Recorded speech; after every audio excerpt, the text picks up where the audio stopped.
Smart math solution চ্যানেলে সবাইকে স্বাগত জানিয়ে আজকে ভেরি ইম্পর্টেন্ট প্রশ্ন নিয়ে হাজির হয়েছি। আমি পিএন কুমার, নবম শ্রেণীর গণিত দ্বিতীয় পর্যায়ক্রমিক পরীক্ষার জন্য মোস্ট ইম্পর্টেন্ট 99% ইম্পর্টেন্ট প্রশ্ন। ভিডিওটি দেখতে থাকো। সুপ্রিয়া একটি ঘড়ি কিনেছে। যদি সে ঘড়িটির 370 টাকায় বিক্রি করে তখন তার যত টাকা লাভ হবে, 210 টাকায় বিক্রি করলে তত টাকা ক্ষতি হবে। ঘড়িটির ক্রয় মূল্য কত? উত্তরটি কেমন করে দেখো। মনে করি ঘড়িটির ক্রয় মূল্য ধরে নেবে এক্স টাকা। প্রথমে লাভ, আমরা লাভ ক্ষতি সবসময় বের করি ক্রয় মূল্যের উপরে। তাহলে এখানে প্রথমে লাভ হয়েছে 370টা, বিক্রয় মূল্য আগে লিখবে, মাইনাস এক্স ক্রয় মূল্য লিখবে, এখানে লাভ বেরিয়ে গেল। দ্বিতীয় ক্ষেত্রে ক্ষতি, এখানে ক্রয় মূল্যটা আগে লিখবে এক্স মাইনাস বিক্রয় মূল্য লিখবে 210।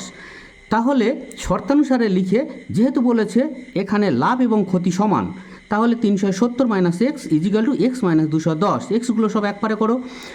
যখনই ইজিক্যাল টু একপারে করবে চিহ্নগুলো পরিবর্তন হয়। Minus x is equal to minus 210 minus 370, সংখ্যাগুলো একপারে করো। এখানে minus x minus 2x is equal to সংখ্যাগুলো যোগ করো, চিহ্ন মাইনাস বসাও, 580। অনলি এক্স ইজিক্যাল টু দুদিক দিয়ে মাইনাস তুলে দাও, 580 নিচে 2টা গিয়ে ভাগ হবে, 290 ভাগ করলে।